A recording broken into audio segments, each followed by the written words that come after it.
Okay, we are live. We're running a little bit late. Thanks for bearing with us, you guys. We're going to let the stream breathe just for a second here. Make sure it's nice and stable. Welcome in, everybody, to the Huddle Up podcast, presented, as always, by Mile High Huddle, powered by Overtime Media. I'm your host, Chad Jensen. With me, as always, returning from a couple of days off, a weekend. I hope you had some time to, even if you weren't with Mom, I hope you got a chance to talk to Mom today, Zach. Yeah, we actually we had a little afternoon together. It was nice, just celebrated the holiday and put the issue that shall remain nameless behind us. It's been a rough couple months. She's a little older, so she's been self-isolating, self-queuing, I'll call it. I'm not going to say the word. So it was nice to get out and about and just drive around and have some fun. So it's a good day. Yeah, we I've been talking a little bit more about the word that shall go unnamed on Twitter.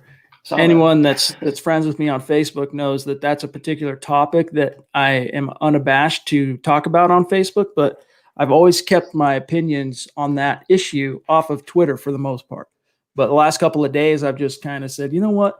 Screw it. I'm over this BS, I'm over it. So it's been good, though, exercising those demons. And when I say I'm over it, like I'm over it, dude. My life is back to normal, period, end of story. Life goes on. And we hope you guys, though, are having a great Mother's Day. It's a shout out to all the awesome mothers in Broncos country. I know we got a lot. Well, I don't know about a lot. I know we have several high profile listeners who are moms that, our thoughts are with you. And it's a day to celebrate how special and unique motherhood really is and what you all mean to each and every one of us and the people in your lives, whether it's your husband, your children, your grandchildren, some of you out there. So we give a shout out to the moms in Broncos country. And Zach, as we kind of segue in terms of what to talk about tonight, there has been no news. There's really not anything breaking over the last few days that we could dive into. So I wanted to talk about this tweet that we got from Pro Football Focus here in just a minute. But first, let me just run through and welcome in those of you who've been hanging out in the room. Sorry, we were running a little bit late tonight because a couple of reasons. One, I was flying back from a family get-together trying to get here for you guys. And we were also tackling a very slight technical difficulty that we ultimately did tackle. So Welcome into Ty, Brandon, Nad, Benz, Brian, Buana. What's up, my friend? Good to see each and every one of you. TJ, Kenneth, what's going on, you guys? This is, just for what it's worth, guys, this is one of those no holds barred Huddle Up podcasts. Whatever's on your mind, consider it a unofficial Mile High mailbag because there's not a lot cooking on the news wire. So let's just quick, Zach, before I serve this tweet to you, I wanted to get your thoughts on it.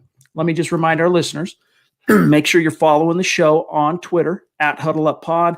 That's how you keep your finger on the pulse of what's happening with the show in real time. And while you're at it, you're going to want to make sure that you also follow Mile High Huddle. So many of you have done that, but that's how you make sure you miss no breaking Broncos news and analysis. And then when you get some time, guys, you want to get your swag on, go to huddleuppod.com, get one of these hats, get a Football Priest t-shirt. The mask is behind. I would grab it. It's a little hot where I'm at right now. Get a mug. I already show you the mask, but we're loving all of the selfies, Zach, that are coming in of our great listeners that are rocking the mask. And hey, man, I understand the better safe than sorry mentality when it comes to the word that shall go unnamed. So mask up if you're out there, if that's something that you're concerned about, and that's a good way to do it. We actually had a decent comment on YouTube chat. Even when the issue is resolved later in the year, it can be used as a cold weather type mask or a face guard. So not to plug it too much, it's high quality, it's good material, it's comfortable. Chad puts it on all the time. It's breathable. It's not too tight, not too loose. So if you want one, go get yourself one. Anyone who's been to a cold weather football game, and especially if there's any moisture in the air, whether it's raining or snowing, you know that it just adds to your comfort if you can cover your face from your beak to your chin, right? If you can cover it like this, it just makes you a little bit more comfortable standing in the elements. So, You know what? It can protect you while you're out and about in the short term, and in the long term, as Zach mentioned, it can be an asset for you when you get out to the football game. All right, Zach, let's talk about real quick, and then we'll see what's on the minds of our awesome listeners. We've got some super chats rolling in. And Buana Beast notified me that we missed a super chat from one of our superstars, David Kilgore. So we're going to go back and find that and take care of business, take care of David, because we love you, Dave. But first, guys, the Denver Broncos, and Zach, I thought you'd get a kick out of this, and you'll see why, are one of only 2 teams that Pro Football Focus gave both an A+ draft grade to, plus an above average PFF free agency grade. The Denver Broncos and the Dallas Cowboys are the only 2 teams.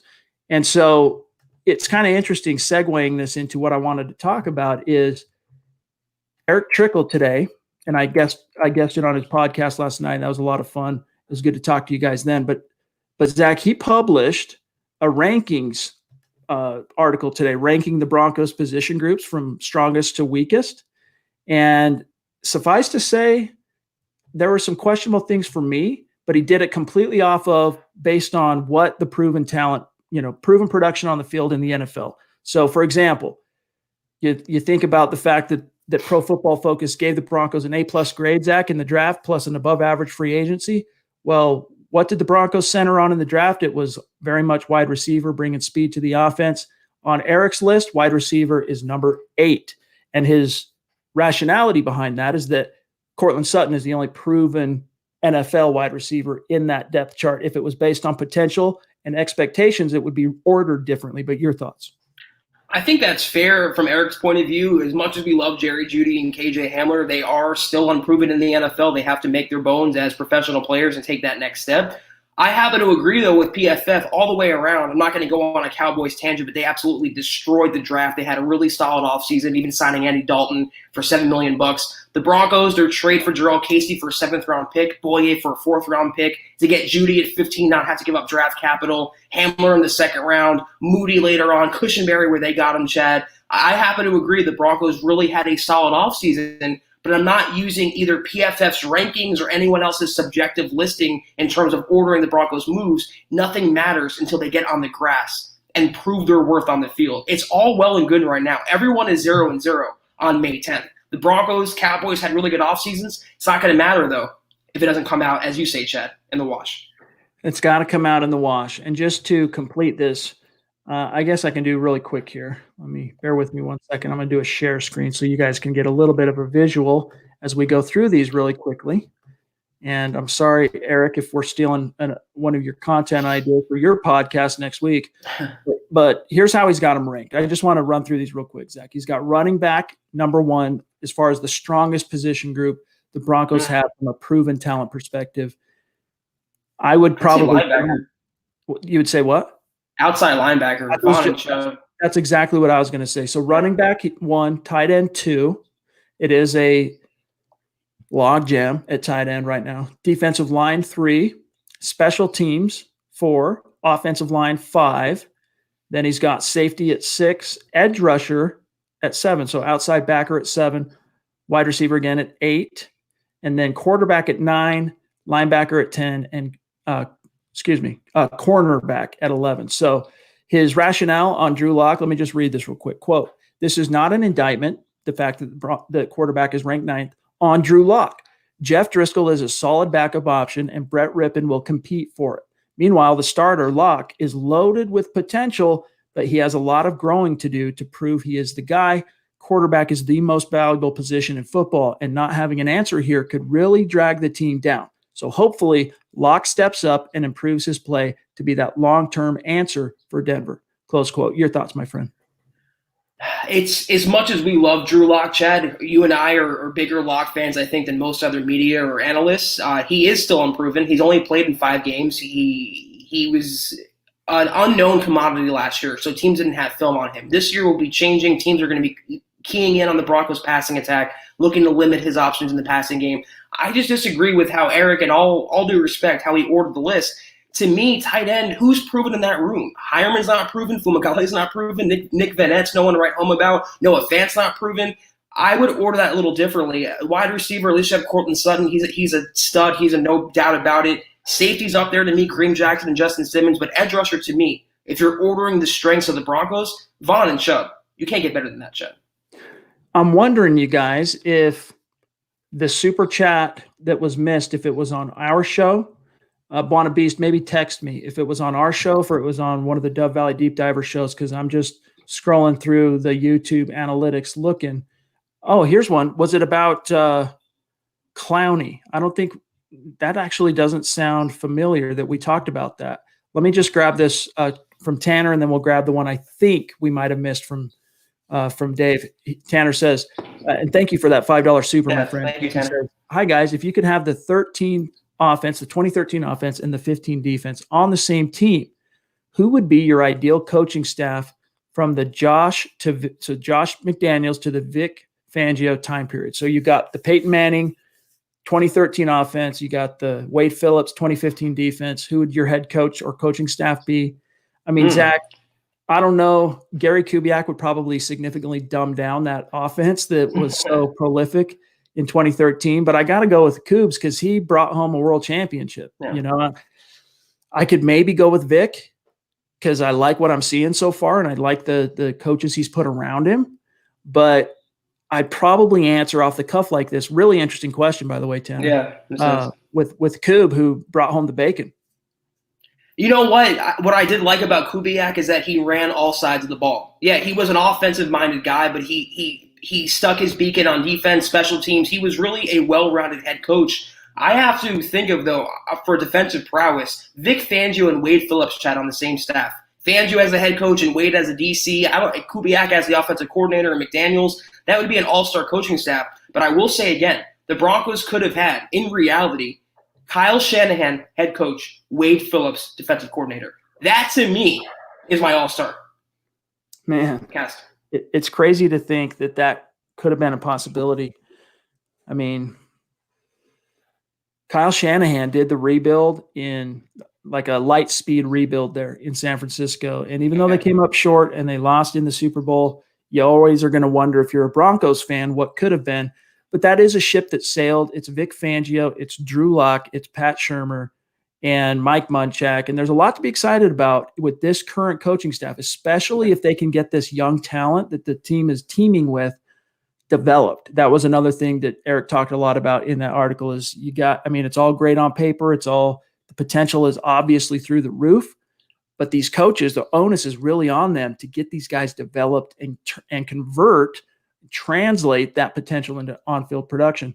I think this is the super chat from Dave that we missed, Zach. I don't recall talking about this on Thursday, but we really appreciate you, David. I hope you know we didn't mean to skip you. He says, any chance we get Jadeveon Clowney from free agency could use a defensive end for depth? No. Almost no chance, David.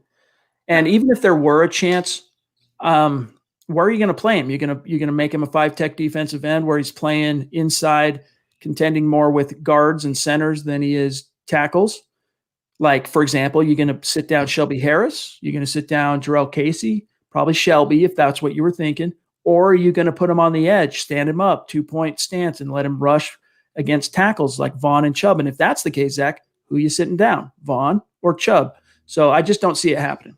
Even if they didn't have a starting defensive end, you're not going to pay Clowney's price. If the Broncos balked on Derek Wolfe, if they brought back Shelby Harris on a 1-year prove-it deal, they're not going to meet his asking price, which is $20 million per season. That is ridiculous for a good but not great player like Jadeveon Clowney. The Broncos have 2 of the best edge rushers in the entire NFL. They have Jarrell Casey. They have Shelby Harris. They have Mike Purcell. They just drafted Ajeen. They have a really solid defensive line. I don't like this option at all, nor is it a possibility in the least. He's probably going to go to either Seattle, return there, or sign with Philadelphia. He's no way coming to Denver. This is a dutiful, loyal son cleaning mom's house while peeping the cast. What's up, Broncos country? Good to see you, Bushido. Sorry if we mispronounce it. You're a good man. Let me see what Bronco Fanatic 97. Are you guys trying to look like twin? Oh, yeah, that's right. The glasses, dude. Give us an update. You been wearing contacts or what? No, I always squint when I look at the comments chat, so I want to kind of, help my eyes out today. Just kind of, individualizing myself a little bit, even though we look like twins, which we're not. But we are becoming the same person. Yeah, slowly but surely.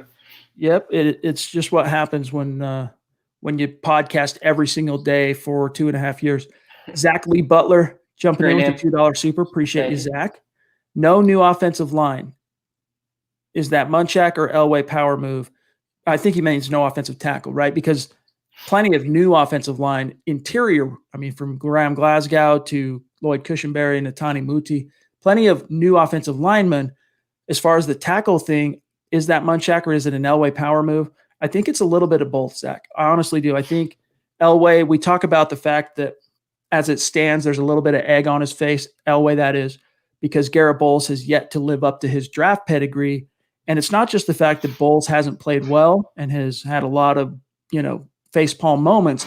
It's that Elway, Zach, could have drafted Ryan Ramczyk and did. Yes. And Ramczyk is basically, it's not quite apples to apples. It is apples to oranges almost, because he's been playing mostly right tackle and he's been blocking for Drew Brees his entire career. And Bowles has had a QB carousel and playing left tackle, which is traditionally, it's changing in the NFL, but traditionally the team's best pass rusher comes off the left side. So not quite apples to apples, but Zach, I think it's a little bit of both. He's trusting Munchak to finish the development of Bowles. Yeah. And it's also Elway not quite wanting to throw in the towel on Garrett Bowles. I'd say it's about 60-40, 70-30. Elway has final say. He picks the groceries, Chad, but he values Munchak's opinion. Munchak's the best OL coach in the business, and he said to Elway, I think I can get by with Garrett Bowles and Juwan James. I can make Wilkinson a capable swing tackle. And Elway took that advice to heart and made his decisions based around his head coaches or his assistant coaches or anyone on the staff. That's a difference between Elway now and Elway 3 years ago when he was isolating himself as the czar. He wasn't taking any outside input, and it's no coincidence as to why the Broncos drafts have gotten increasingly better as the years have worn on. I just realized I forgot to hardwire myself to my router, and I'm going to go ahead and take care of that just in case. Hopefully there's no flub ups while I do that. Awesome listener in Melbourne, Australia. Wow. Good to see you, RL. Broncos country is everywhere, man. It's all across this world. It's not a geographic location. It is a state of being. Frankie jumping in with a $10 super. Appreciate you, Frankie. Thank you, Frankie. It's amazing. Hey, guys. Hope all is well. I'm so stoked to see this Denver offense clicking. Yeah, man. It's really appreciate that support, Frankie, by the way. And all of our superstars on Super Chat. You know how much you guys mean to us.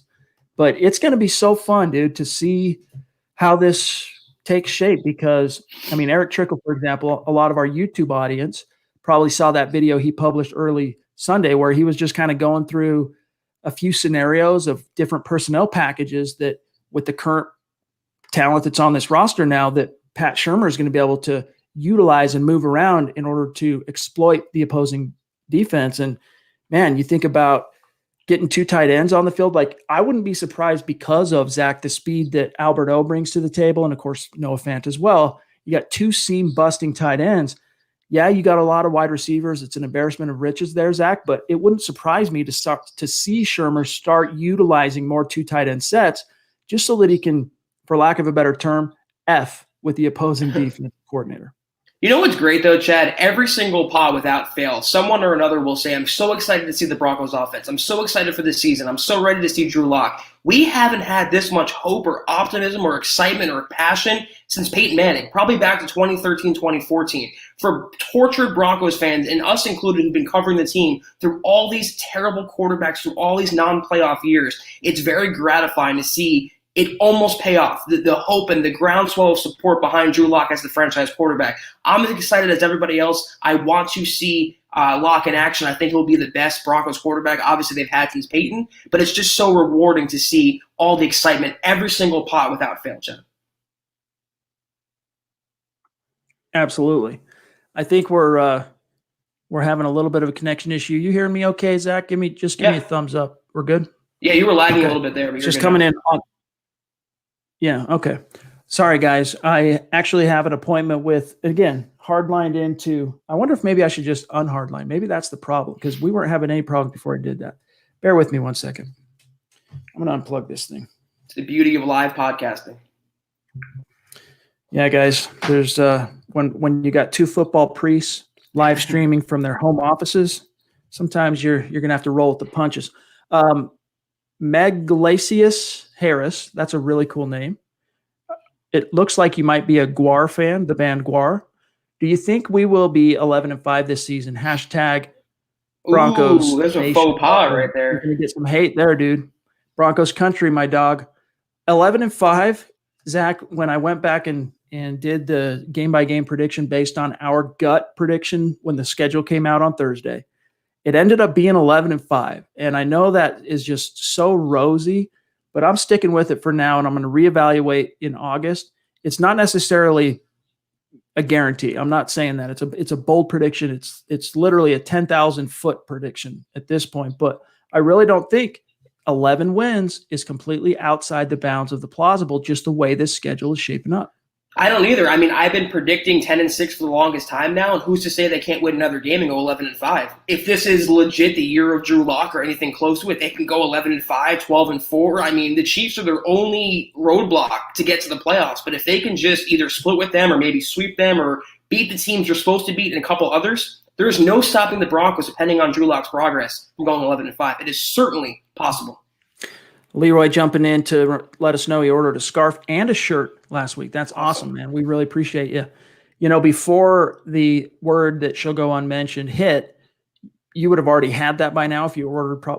You'd probably be getting it like tomorrow.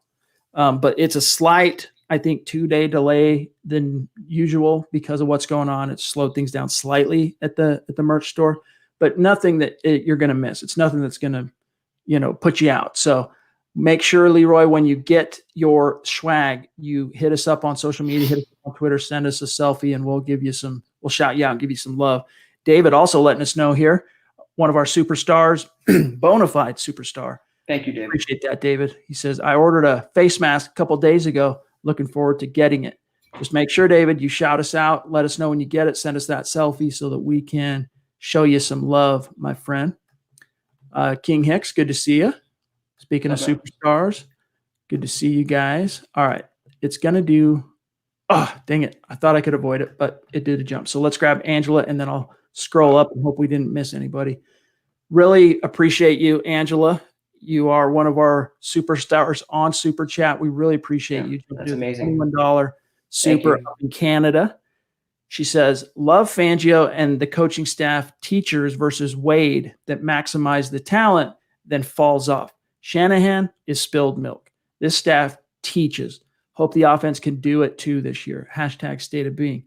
That's a solid, I wouldn't necessarily call it a criticism of the Phillips era, but, Shane Ray didn't get developed. You could say Shaq Barrett got developed, and, we could go back in time. There is an emphasis here with Fangio, a more higher prioritization on teaching and developing. And I think she's onto something here, Zach, where that could end up paying some pretty serious dividends for this team.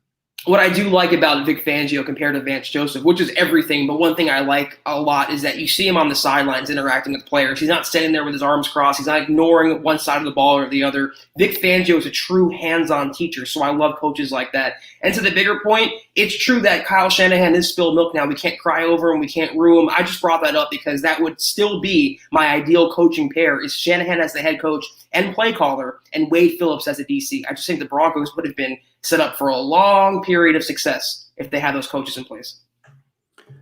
All right, let's grab Mike Evans, who is increasingly becoming one of our consistent superstars. Really appreciate you, Mike. $10 donation. He says, do we have the best defense in the division? Appreciate y'all. It's funny to think of it this way, but the better your offense gets, the better your defense looks. Because if you think about it, the Kansas City Chiefs, man, they really haven't been that scary defensively. But think back to last year, both matchups when the Broncos faced them, because that offense put so much pressure on the opponent by putting points on the board quickly, it changes the way, the Broncos offense, for example, gets put behind the 8 ball. And that defense of the Chiefs, for example, they can just tee off. Think of how many times Joe Flacco was hit and sacked in that first meeting in which, Matt Moore took over in the second quarter and still trucked the Broncos. Then fast forward to week 15 at Arrowhead, it's snowing. Drew Lock's the man. That defense, because they were able to get out to a couple of touchdown lead, they could just tee off. So is it the best division or defense in the division? On paper, I think it is. But it can become even better, Zach, on its own merit if this offense really takes that next step like we all think it will. It's a really good point. Yeah, Drew Lock, all things considered, hopefully won't put the defense on the field with turnovers or 3-and-outs, and keeping the defense on the field is a big win for the defense and also obviously for the offense. But to answer the question, I don't think it's close, Chad. The Chiefs are in contenders for that title. The Raiders certainly are not. Maybe the Chargers, considering their secondary, but their defensive line, their front seven isn't great either. Pound for pound, position by position, the Broncos, I think, have the best defense in the AFC West, and I think for their money, Chad, the best in the AFC. Amen to that. Let's see here, guys. Oh, there she is. I'm going to make sure this does not skip her. Bear with me 1 second, you guys. There she is. Miss Christy, Queen. $8 super. Yep, the queen of MHH in the community. We appreciate you so much, Christy, and happy Mother's Day to you. Yes. And to all of you out there, she says, hope you all enjoyed your day today with your moms, wives, aunts, all the moms. Nice. What's that emoji? I know it's glasses, but what does that mean? I can't see the other emoji, but it says nice glasses. Oh, nice nice means me. Hello. See, dude, this is why I need Zach. Like, I'm that dumb dad that when the teenage, I pick up the phone and I see what they're texting each other. And I'm like, I don't understand what happened. It's all lost on you. Zach's gonna have his kids eventually locked down, dude. Really appreciate you, Christy. Yeah. That means the world to us. The Peyton effing Manning donation too, Chad. $18. That's right. It's always symbolic with Christy. She always is communicating two things, multiple levels of analysis, because that's just who she is. It's what the queen does. Jumping in, $5 super. Thank you, JP. Appreciate you, bro. Hey, guys, hope you're doing well. To be honest, I know we're not used to getting positive news from outside, but I love it. It's going to be so satisfying shutting them up. It's true, JP. And I know we were talking, we had a little DM going on Twitter, JP and I, fellow musician. I'm an amateur musician. Used to be professional musician. Now I'm amateur musician. But we got a few things that we have in common, JP and I, including those drums, as you could probably see from his profile pic. But, that's the thing when it comes to the outside perspective. You've got a couple of people who have been praising the Broncos, including Colin Cowherd. I'm trying to think who I'm missing. There's someone else out there, too, that really likes what the Broncos are doing. But most of it has just been contradictory, negative stuff that it's shade. And the Broncos, for now, it's just noise. But, Zach, I'm telling you, when Vic Fangio first steps into that very first team meeting when training camp commences, and he proceeds to do his presentation, here's the program for this year, guys. Here's the what was the one Gary Kubiak did? Iron sharpens iron. Here's our verbiage that we're going to use, et cetera, et cetera. He's going to pull up all this negativity. He's going to have a few shots on that presentation. Mark my words. And it's going to fire up his dude. So for now, it's just motivation, Zach. It's just bulletin board material. He's going to have a whiteboard with all these different predictions and prognostications and all these different negative statements about the Broncos. And he's right if he did that, Chad, to use it as fuel for Denver. He's around the program long enough now where he realizes the national media truly has an axe to grind, and they're never going to compliment Denver even if they do the thing correctly, even if they have the franchise quarterback, even if they win games toward the end of the season. But they're going to use that hate as motivation. And everyone that gets mad, I keep telling everyone on the pod, you love it, embrace it. That's what you want. That's what the Broncos want to operate in the same mindset with. Negativity, counting them out, underdogs. They thrive off that. So I'm all for it, Chad. I embrace that. Jay Stepp jumping in, a superstar. Really appreciate that $5 donation, my friend. And, of course, as always, we love your profile pic, rocking the State of Being MHH hoodie. Appreciate that, my friend. He says, happy Sunday, all. Show some love, hit the like button, hashtag State of Being. Guys, that's a simple, organic way to support what we're doing here. You don't have to become a Super Chat superstar. You don't even have to share this video out, but at least like the video. We want you to be here, and we appreciate you being here in the conversation and being a part of it. That's one additional thing you can do, no skin off your teeth, to help support what we're doing here. Mitch, man, I would love a power ranking of all the teams' defenses in the NFL as compared to the Broncos. Mitch, as we start getting into the dog days of this offseason, that's something we'll take into consideration, and maybe we can dedicate a pod to that. It would kind of be tough to do off the cuff. So give us some time. We'll circle back on that.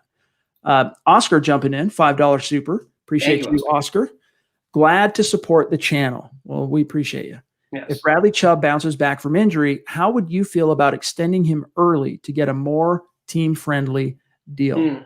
Oscar, I'd be a little bit leery of it just because This isn't the first knee injury Chubb's had. I'd want to see him sustain it. But even if he was in perfect health, Zach, and there hadn't been any issues for him as a pro, that's just not something John Elway does. He is like most, again, that Chris Harris raise last spring was the exception to the rule.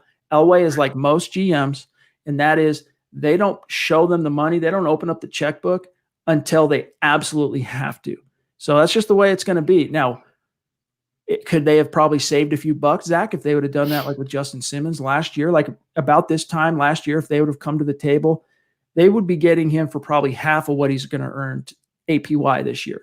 But, that's just not the way NFL teams play. They do the, why do today what I can always do tomorrow type of ethos.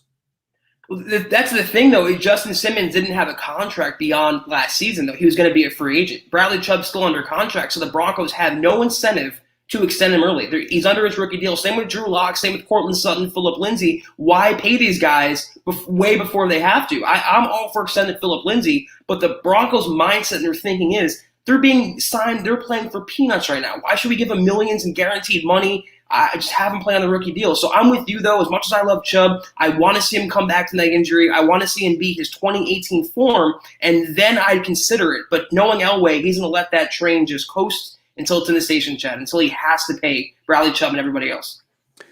King Hicks, speaking of our superstars jumping in, $5 donation. Really appreciate you, my brother.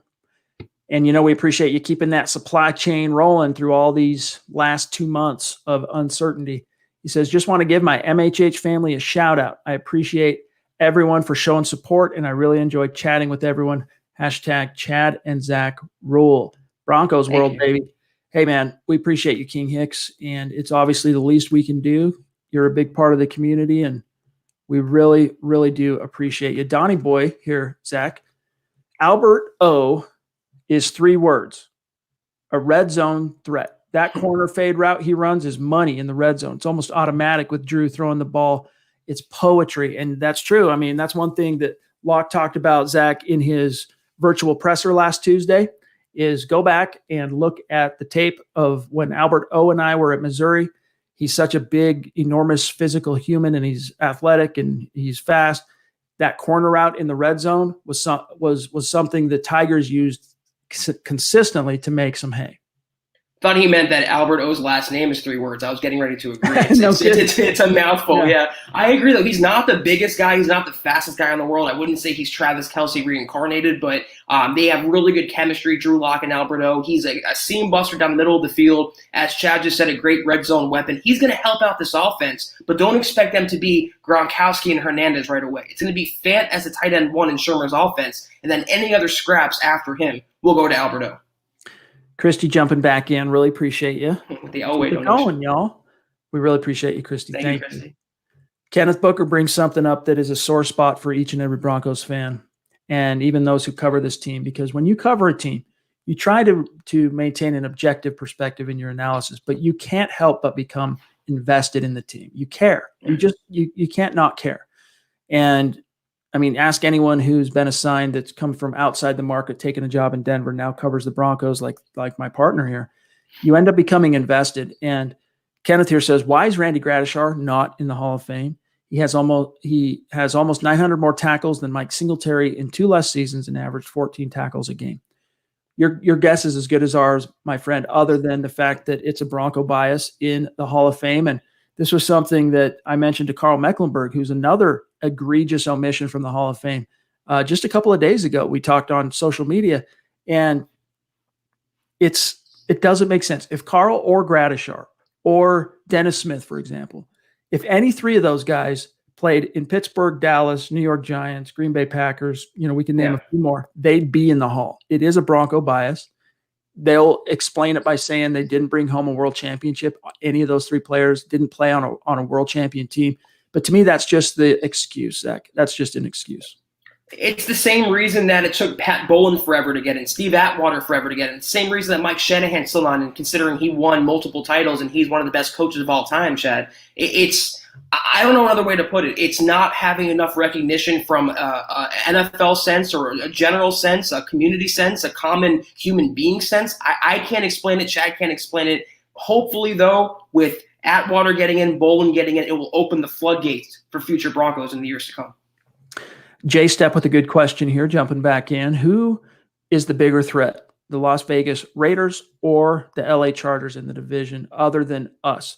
So I think if you just reword the question to the effect of, Zach, who's the biggest threat to the Broncos in the division besides the Chiefs?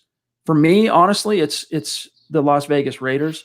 Yeah. Because first of all, I'm highly suspicious of Justin Herbert being the truth. And if he is the truth, I will fall on that sword. I'll eat my crow. I'll put a little sriracha on it and I'll eat that crow. But I just don't see them being a factor this year. They can have all the Pro Bowl defensive backs in the world. Right. But as you've seen in Denver these last 4 years, if you don't have a quarterback, a legit quarterback, you're dead in the water. So for me, it's Vegas. And as I mentioned in my game-by-game prediction of the schedule, and actually I think it was in the 5 games to circle video I published over the weekend, I have a sneaking suspicion that Las Vegas is going to be surprisingly good. And even if they're not surprisingly good this year, Zach, they've split with the Broncos each of the last few years. I mean, since Chucky returned to the Raiders, they've split with the Broncos both years. So I'm more worried about them than I am the Chargers. I mean, I have the Broncos sweeping the Chargers this year, so I'm not too terrified of them. Their defense is going to be good, and I think Anthony Lynn is a good head coach, but I'm not scared of Tyrod Taylor or Justin Herbert, anyone on that offense. Austin Eckler is a good player, but he doesn't scare me too much. The Raiders, though, if Gruden can get Derek Carr to the 2016 level he was playing at, that team can make some noise. Not saying wild card, not saying Super Bowl contender, but they can be a thorn in the Broncos' side, maybe a 7-8, maybe a 9-win team. But they're going to be a thorn in the Broncos' side. They're not going to be an easy out. And that's why, and Chad has, the Broncos splitting with them in 2020. And remember, 3 teams get into the wild card this year. All right. So, they're not going to the 17-game schedule until 2021, but the 17 playoff gauntlet begins this year. So there's room for one more seat at the table now when it comes to the playoffs. And it'll be really cool to see how those implications play out once you get to, December football. Yeah. JP jumping back in. Appreciate you, bro. Thank you, JP. Next time we win the Super Bowl, I hope Von Miller is still on the roster. Such a gift to the franchise, a great leader, even better person. He deserves it. That would be cool, man. But what's great to think about is Von Miller does not need another world championship to cement his Hall of Fame status. Like, he's a lot for the Hall. He could retire tomorrow. He's not going to, knock on wood. He's going to be in the Hall exactly 6 years after he retires that. Plus, he already delivered the Broncos the Super Bowl, and he was the MVP of the game. I mean, even if he doesn't win another title, he still changed the course of Broncos history. He's a Hall of Famer. He's a Ring of Famer. He's one of the best players to ever play. And to answer the question, though, considering his future, I think that will be determined this season, Chad. How this season goes for Von, coming off a really non-Von-like 2019 campaign, he gets back to that Von-like form from years past. I think it will increase his odds of scoring another contract with the Broncos. Agreed. Terry, one of our bona fide superstars from the MHH Mount Rushmore, in fact, jumping in with the $2 super. State of being, baby. Drop a like, peeps. Appreciate that, Terry. And you as well, Ned. Thank you. Really appreciate you, my friend. And every show of support like that means the world to us, so we really appreciate that.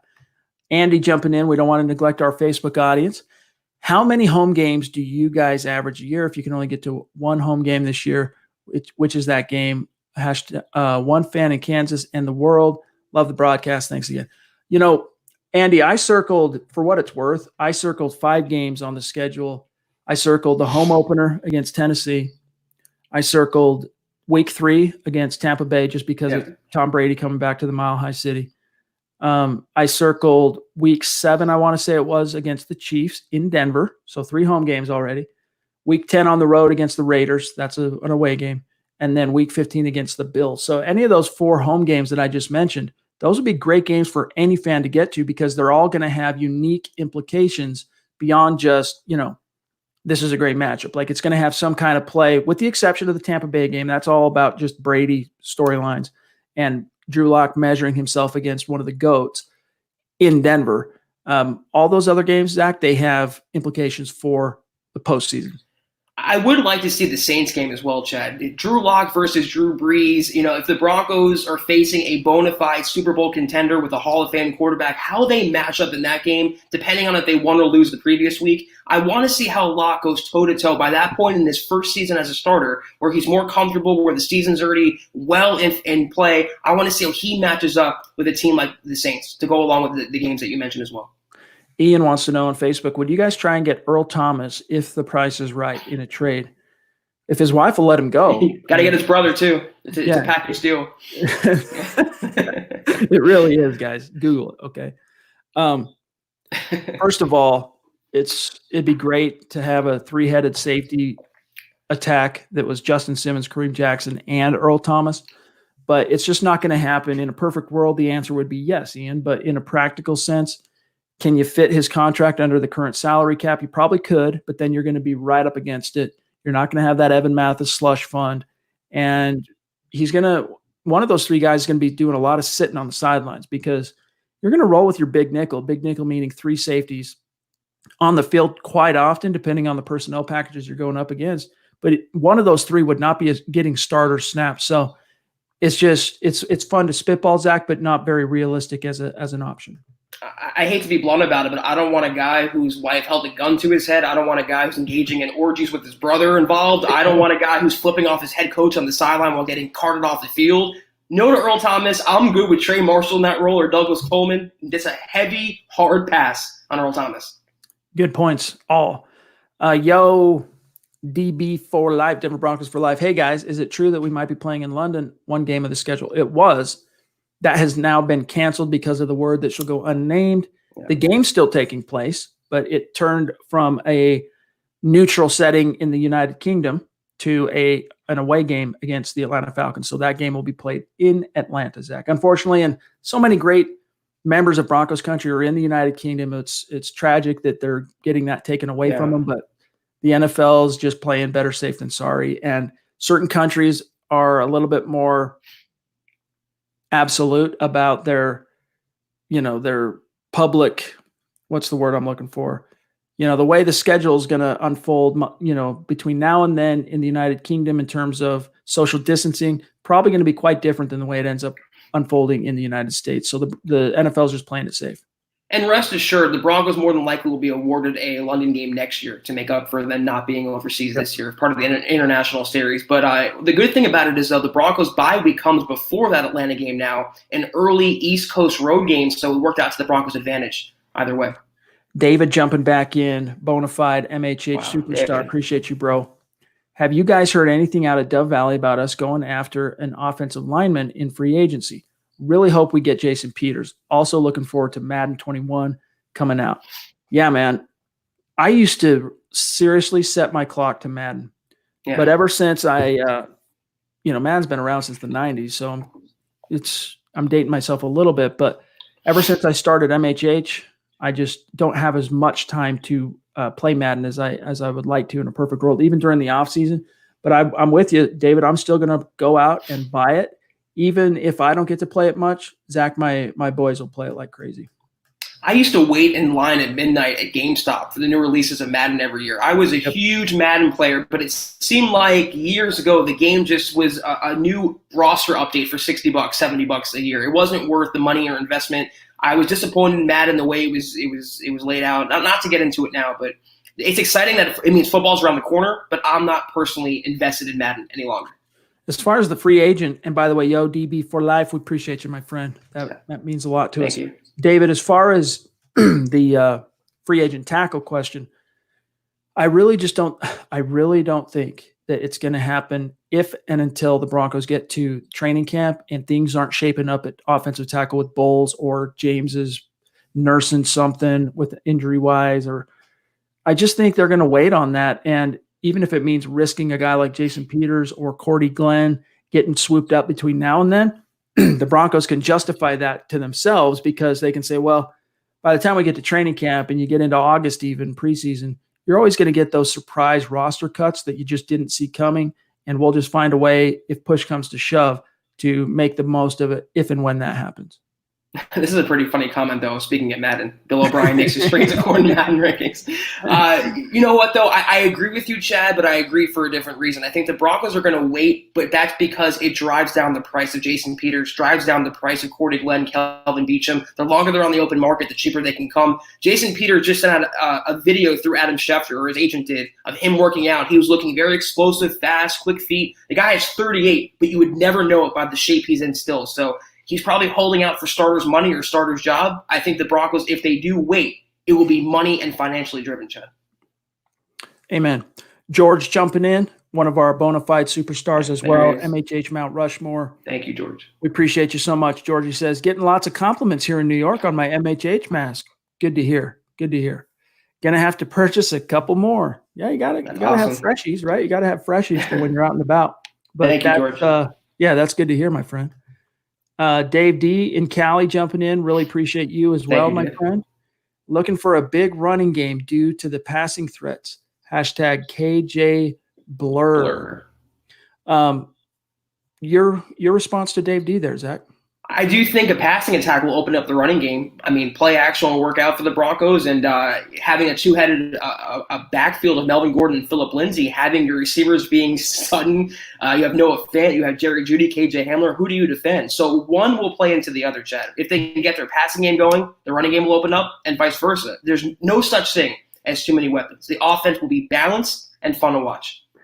That's why the onus, it's not only on the coaches to develop, but the pressure is really on Pat Shurmur because, I mean, this entire offseason, it's not like they've neglected the defense. They've added pieces where they need to, including on the trading block with Jarrell Casey and A.J. Bouye. But this whole offseason has been about building that nest around Drew Lock, and it puts a lot of pressure on Pat Shurmur, and we're going to find out whether or not he's up to the challenge. I think that he is. He just simply makes for a better OC than he does a head coach. He's a great offensive coordinator. He's one of the most coveted offensive coordinators in the NFL. I think it might not hit the ground running out of the gate, Zach. We don't know exactly how all these restrictions in the offseason are going to end up playing out, but you got to assume it's going to take a little bit of time to gel. That's why I'm circling week 3. One of the reasons I should say that I'm circling that week 3 game against Tampa Bay as one of the games to really watch because I think that's about where this offense is going to start opening up, and you're going to potentially have yourself a shootout there at Mile High with the Bruce Arians offense as quarterback, which can be very explosive vertical offense, as quarterback by Tom Brady with Gronk, Chris Godwin, Mike Evans. I mean, it could be a fireworks show, that game. That's a really good point, Chad. It's like Elway bought all the groceries this offseason. Now he's saying to Pat Shurmur, listen, cook the recipe. I've done enough. I've done my part. And it's more pressure on Pat Shurmur because not only does he have all these weapons to satisfy and mouths to feed, Chad, he has to develop Drew Lock in his first season as a starter. That's a tall task for a guy who's new to the organization, coming off a head coaching stint. I have confidence in him, but you're right. The pressure is squarely on Pat and his shoulders maybe more than anybody else on that coaching staff. Yo, that's really cool, man. We really appreciate you. Long-time listener, just showing some love for the first time on Super Chat tonight. Means a lot to us, my friend. Appreciate you. Jason jumping in with a $10 super. Thank you, Jason. Hey, guys, what's up? Thanks for all that you do. Keep up the good work. Just showing some love. Really appreciate that, Jason. Denver Broncos for life, indeed. I don't think he put that much thought into it, Steve, to be honest with you. No, it was a happy accident. It was, and I chose to wear this shirt and this hat today, so it's just it's just the universe aligning the stars perfectly. Sure. All right, let's see. We're getting close. We're at 48 minutes, so let's make sure we're not missing any of our superstars here. Real quick, though, this is a good one from Vinay. Bleacher Report did power rankings of all the defenses and offenses in the league. They ranked the Broncos 6th on defense and 25th on offense, saying that the Broncos are too unproven but have the potential for top 10. And that's kind of the point, Zach, that I think Eric was making today is, on paper, there's a lot to get excited about. You just, it's hard to rank this offense at this stage just because Courtland Sutton, proven, Phillip Lindsay, proven. You can say Melvin Gordon, proven, but now he's in a new city. Noah Fant scratching the surface on being proven. I mean, he did have a record-breaking rookie campaign, but he's still very much in his learning curve. So it's just, and Drew Lock, of course, as well. And then you add Jeudy and Hamler and Alberto and the interior offensive linemen. It's so many moving parts. It could end up being a top 10 offense, but it's got to come out in the wash. But I hate this, though. It's take a stand. If the Broncos are 25th, they have potential to be top 10. What offense doesn't have potential to be top 10? They can be first. They can be second. It's your fence sitting here. I agree they're fairly unproven, but the collection of talent alone, what 6 teams were worse than them? And what teams immediately preceded them? That's what I'd like to know. I don't put any stock, no offense, in the Bleacher Report's rankings. It's completely arbitrary. It's done by a fan, no different than you or I. I don't like fence sitting, chat. Take a stand about the Broncos. I think they're better than 25th, but to say they have potential to be top 10, that's every team and every player in the NFL. It's all about potential. So it doesn't mean anything to me. That's like my beef with the 8-8 predictions of these last few years. Like, okay, what are the Broncos going to do this year? We don't know what to expect. So 8-8, like right down the middle. If they end up being a couple games under, you don't look too wrong. If they end up going a couple games over, you don't look too wrong. But similar thought there. Bushido jumping back in. I love the idea of Fant and Albert O with Sutton and Judy, with Lindsey and Gordon in the backfield, or 5 wide with Hamler in there as well. Almost a Madden offense. Ha ha. Indeed. And that's why it really comes down to Shermer just being the right X's and O's guy. And Drew Lock, you got to be that point guard. You got to be that distributor of the football, find the open guy. And I'm just really excited to see how it shakes out. I think, look, the thing to get most excited about, in my opinion, Zach, isn't Pat Shermer's X's and O's acumen, which are legit. He's very smart and proven. His coaching tree ties to Andy Reid. There's a lot of bona fides there. But his ability, especially in tandem with Mike Shula, to reach and develop young quarterbacks and help them take that quantum leap forward. I mean, dude, Daniel Jones, I'm telling you guys, Daniel Jones outkicked his coverage last year, 24 touchdowns, 12 interceptions, and 12 starts, thanks to those 2 coaches. And so if a guy like Daniel Jones, who is seriously limited physically, unlike Drew Lock, can do what he did, I mean, I shudder to think what Lock can accomplish with those 2 coaches, one on each shoulder.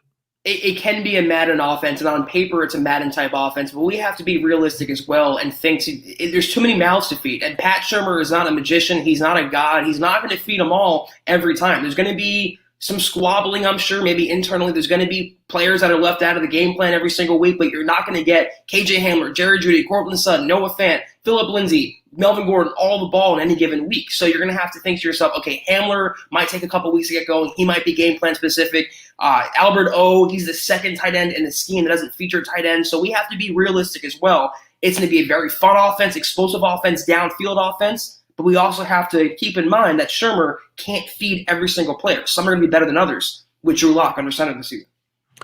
Sykes JB jumping in with a $20 super chat. Really appreciate that, Sykes.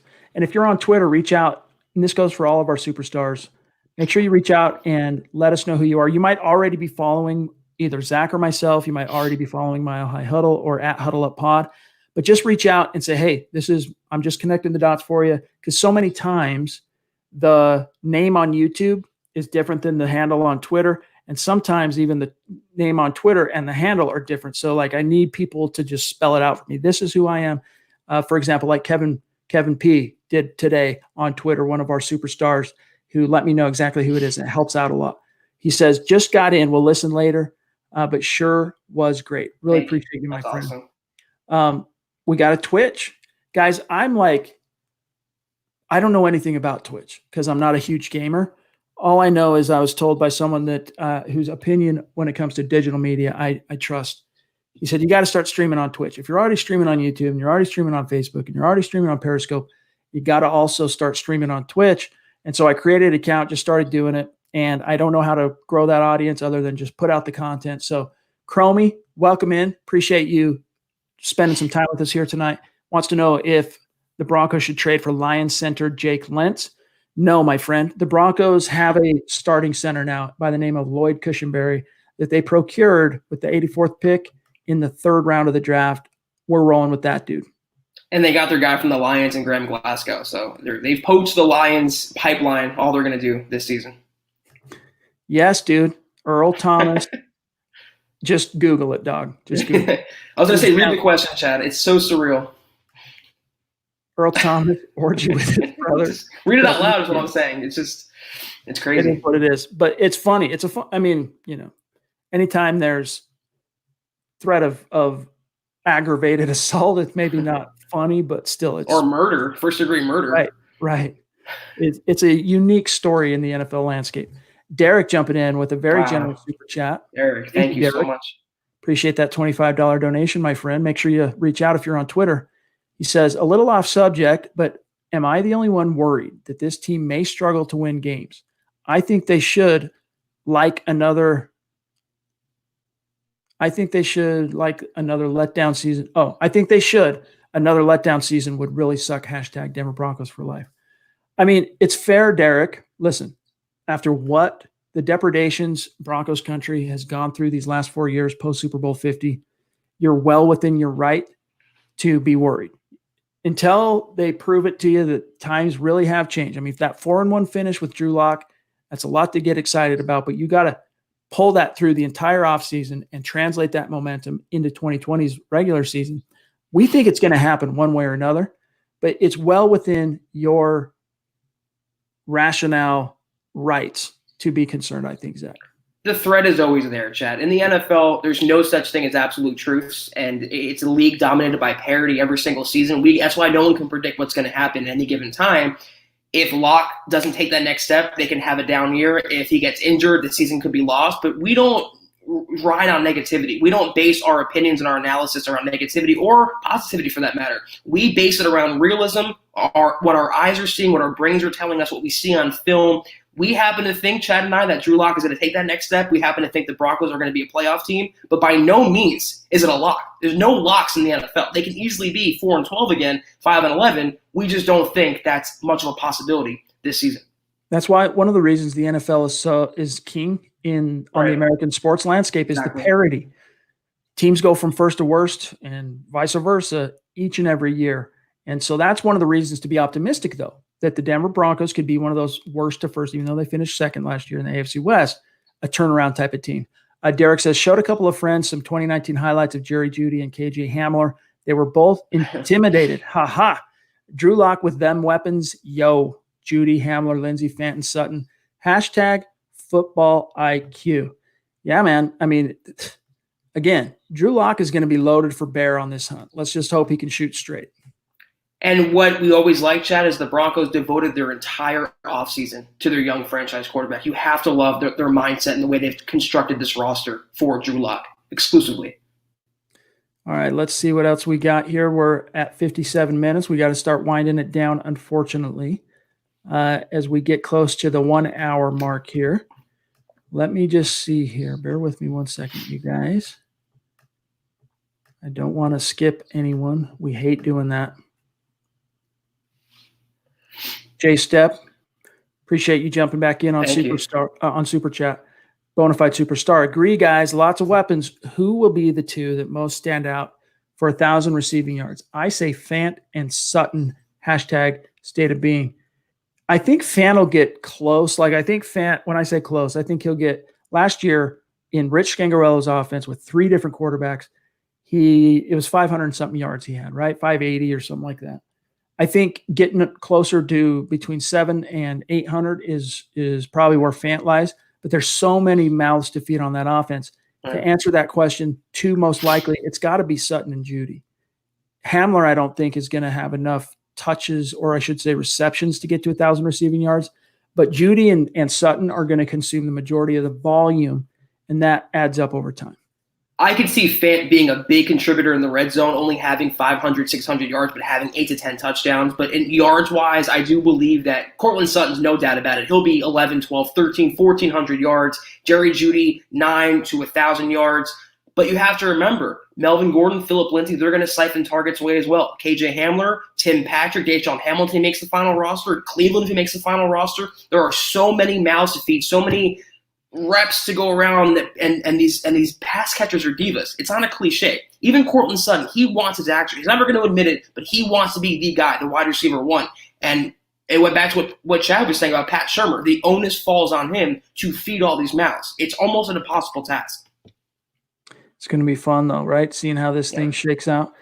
Kane jumping in with a $5 super. Thank you, Kane. It's good to see you on Super Chat, my friend. He says, there is no excuse for Drew Lock. Whoop. I guess I need to put him on screen. Hello.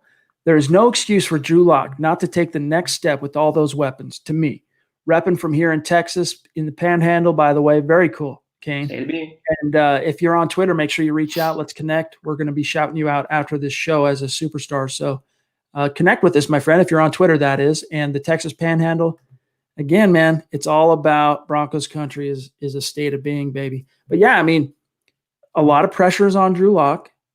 I think he's capable of weathering that pressure. And Pat Shurmur. Drew Lock's development ultimately is up to Drew Lock, though, Chad. I'm sure Pat Shurmur will have the right scheme in place. He certainly has the weaponry in place, but it's all about Lock committing himself to the game, being a Broncos franchise quarterback. I think he will, but it's not an absolute. It's not a guarantee. 78 Leadhead saying, Drew Lock has it, whatever it is. He's not your typical young signal caller. He's going to go ham this year. I truthfully could see 32 touchdowns. Translate ham for me, Zach. Do you know what Harder, that Huh? Hard. It was what the Kanye and Jay-Z said. What was it? Hard as MF? Okay. I don't want to say it. See? You talk about a compliment. You know, the Broncos needed to find a true compliment for Cortland Sutton. This is how Zach and I compliment each other. But I yeah, haven't heard that term in years. Drew Lock does have it. And, I mean, I talked to Drew Lock face to face, and he has it. And, you know, you wanted to see that come out on the field. And when we saw him those first 3 games in the preseason, I really didn't think we were going to see it, even if he hadn't hurt himself. I really didn't think we were going to see him take the kind of leap he did if he got an opportunity as a rookie. And man, just that from that 3rd preseason game to week 13, he was a little sketchy, a little touch and go in that week 13 game. But man, week 14 in Houston opened up the floodgates, and unquestionably he's got it. But there are a lot of quarterbacks that have it that end up bumping their head and not quite fulfilling their full potential. I mean, Matthew Stafford's a good example of that. Matt Ryan is another example of that. Guys that come close, but they just can't quite get over the hump. Most of the time having to do with organizational symptoms that lead to that. I don't think that's going to be the case with Drew Lock, Zach, but we just got to see him put it out on the field. I do agree, though. It might go back to my optimistic view of Drew Lock, but I just see there's a different vibe about him. He's not a Paxton Lynch. He's not a Trevor Siemian. He's not an old breed of quarterback. He's among the new crop of quarterbacks, Chad. He's a dual threat guy. He can use his legs. He has a strong arm. His love and passion for the game, his commitment to learning the game, his work ethic, his alpha personality, none of these things are teachable. These are all intangibles. These are all things that make a franchise quarterback a franchise quarterback. But again, he has to take those things and harness those intangibles and put it out and make tangible progress on the field. Derek jumping back in. Thank you, Derek. Wow, Derek. He says, I don't have a Twitter, but I agree. No negative thoughts from here on in. Is there a chance the Broncos go out and try to find a coverage linebacker? We have good ones, but no one I trust.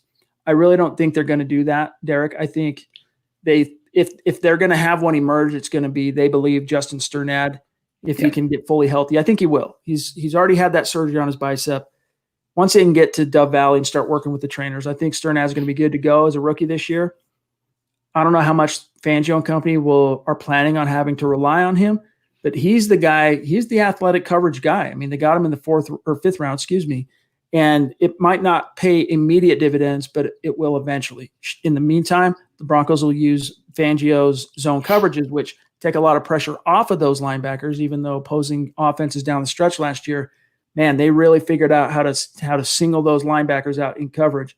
So Fangio's going to have a counter to that, and we agree with you. It's not a perfect scenario, but I don't see him going out and signing an additional coverage linebacker. Let me amend a previous statement. The only absolute truth in the NFL is Vic Fangio and John Elway not spending money on an inside linebacker or drafting using capital on an inside linebacker. They really believe they can build up any guy from the bottom of the barrel type to an undrafted guy to a rookie guy. And you know what? I think A.J. Johnson's progress last year proved that. I think the sum of all their parts will be capable enough for Denver this year. Todd Davis, Josie Jewell, A.J. Johnson, and Sternad. But Sternad's going to be starting by midseason. That's my not-so-bold prediction for Denver. Johnson and Sternad, 2 athletic, speedy, young guys, sideline to sideline, 3-down inside linebackers. Bye-bye, Todd Davis. That'll be cool. Kenneth Booker, did you watch the UFC fights? It's a good step to having sports back. I did not watch them, but I'm thanking God that that Dana White and the executive leadership of the UFC pushed forward with that. It's a good, they're leading from the front. They're saying, look, guys, let's get this party restarted on American professional sports. So I didn't watch Zach, but I'm thanking the good Lord that they did that. I'm not a huge UFC guy, but I give Dana White a lot of credit, Chad, for going against the grain and not buying into the fear and not buying into the fear mongering and the panic. And there was no fans in the stands, and all the fighters were tested, and they were all negative. And he kind of is breaking the mold for his sport. And from a businessman's point of view, I give him a lot of credit for that. All right, guys, 2 more super chats here, and then we got to get out of here for tonight. Derek jumping in, $5 super. Wow, Thanks Derek. again, Thank Derek. you so much. Appreciate you. Hoping Broncos offense is going to be that sleeper team. The doubts get shut down with our offensive performance. The wins will speak for themselves. Yeah, man, the Broncos could very well be that sleeper. And, it's not, even if they end up being everything fans hope they are, it's really inconvenient that you have the Kansas City Chiefs in your division. That's just going to be a thorn in the Broncos' side for the next 10 plus years. It just is what it is. That's just, you wake up in the morning, the sky is blue, the Kansas City Chiefs are in your division. It's matter of fact, it's reality. Find a way to defeat them. And if they can take one step closer to doing that this year by splitting with the Chiefs, winning in at least the home game in Denver, man, that would almost feel like, it's been so long, week 2 of 2015, since the Broncos beat the Chiefs. I would almost celebrate that as someone covering this team in the same way that the Broncos won the Super Bowl. I know that sounds outlandish, but I would be on cloud 9 if the Broncos could beat the Chiefs this year at home. Yeah, well said, Chad. I want to just add to that. It might be a little rocky to start the season. It might be a lot of glitches, and it might be a little rust with the offense and Drew Lock. But no matter if they win by 1 point or 100 points, a win is a win is a win in the NFL. And come the end of the year, when the Broncos are 10-6, 11-5, making some postseason noise, this narrative will be flipped on its ear, but only if and until the Broncos stack those W's, Chad. All right, guys. Terry jumping in, $2 super again. Thanks, Terry. You, Terry. We appreciate you, bro. Judy and Hamler, over under 1,700 yards combined. # Broncos World. I think the over under from the odds makers on Judy alone is 824.5. As far as yards that he'll produce, receiving yards as a rookie, I'm taking the slight over. So what would that leave? Let's just say 900 yards. So that would leave 800 yards for Hamler. I'm not sure Hamler gets quite that many yards as a rookie. We'll see. I would probably take the under if I was actually betting real money, Terry. But it wouldn't surprise me to see him go over. Yeah, I'm taking the under as well. If this was Sutton and Judy, I'm taking the over. If this even was Sutton and Hamler, I think Sutton's going to have 1,200 on his own. I just don't think KJ will be right out of the gates a 100-yard per game kind of guy. He's going to be a very game plan specific kind of guy, a downfield threat, a special teams contributor. I'm going under on that. I think Judy will flirt with 1,000 yards, 900 to 1,000 yards. I see KJ at like 600, 700 with 4 or 5 touchdowns this year, John. Buona Beast reminding everybody and thanking everybody for joining the pod, which we echo. Remember to continue the conversation at milehighhuddle.com. The guys get to the questions there really well. Head to huddleuppod.com for your gear. Broncos World, baby. And that's true. That's how you keep the conversation going. Meet us at milehighhuddle.com, the community section, the comment section. That's literally where we're hanging out all day long. And then one last Hail Mary 11th hour super chat from one of our longtime listeners and a very valued member of our community. Discount Audio and Wills, DA Dub jumping in, $20 super. Thanks, my friend. That's incredible. Thank you. And I hope things are continuing to open up and do better for your business. And things are going well for you, or at least better. Does Justin Simmons sign a new deal, or does he play under the franchise tag for the year? I would hate to say this. If you can't sign him, would you consider trading him, especially with Fangio's system makes safeties ball? I have that very doubt. As you guys know, I expressed it. Not a popular opinion. The wisdom of paying Justin Simmons top of the line money because it is a safety friendly system that Fangio brings to the table, but that's a ship that has already sailed.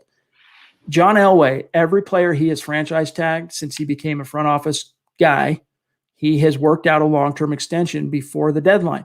I don't think that's going to change this year. That will happen. I mean, I don't even have to say it's a bold prediction. Like, that Right. will happen because Simmons wants to stay. Simmons wants a long-term deal, and the Broncos want the same. So I think that'll get done sometime in July. They have 2 months still, over 2 months if you want to get technical, until July 15th. So that's plenty of time. And Simmons is the kind of guy where he wants to get paid. He wants long-term security for him and his family, but he's the guy who's not going to hold the Broncos over a barrel. He'd probably give them something of a hometown discount knowing who Justin Simmons is and the kind of guy he is. I'm not worried at all. They're putting money aside for him. They've already expressed and admitted they want him to be along for the long term, to be a future part of the franchise, a core piece of the defensive puzzle. I have no doubts or worries about Simmons being signed. It will happen by July 15th. All right, guys, we got to get out of here for tonight. We want all of our great moms in Broncos country to enjoy the rest of your Mother's Day. And fellas out there, make sure you show the love to the moms in your life and your wives and your grandmas. You don't need us to tell you that, but just a reminder. Also, make sure you're following the podcast on Twitter at Huddle Up Pod. That's how you stay in touch with everything that's happening in real time. We're going to do another giveaway this week, so stay tuned for that. And also, while you're at it, make sure you follow the main account at Mile High Huddle. You can find my partner here, Zach Kelberman, at Kelberman NFL, myself at Chad N. Jensen. If you're in a position to do this, head over to huddleuppod.com, get your swag on, get a football priest hat, get a State of Being hoodie, get a shirt, whatever, a mug, a face mask. It's another way you can support what we're doing here if you're in a position to do so. And we always appreciate that. Thanks to each and every one of you for joining us live and contributing to the conversation in the stream and the community. You guys are as much a part of this podcast and what we do on a daily basis as we are. That's the honest to goodness truth. And a mile high salute to our superstars. Really appreciate you guys. You know we love you. And Zach, my friend, have a great start to your week out there, buddy. You as well, Chad. I'm looking forward to starting another week of potting with you, and hopefully we have some news tomorrow to talk and break down. Amen to that. And if not, we'll start rolling up our sleeves and getting creative. We've been doing this long enough to know exactly how to deep dive during the off season. It's no skin off our teeth, and we relish the opportunity. So shout out to each and every one of you. Happy Mother's Day to the mothers out there. We love you. And for Zach, I'm Chad. We'll talk to you tomorrow night, 6:15 Mountain, 8:15 Eastern.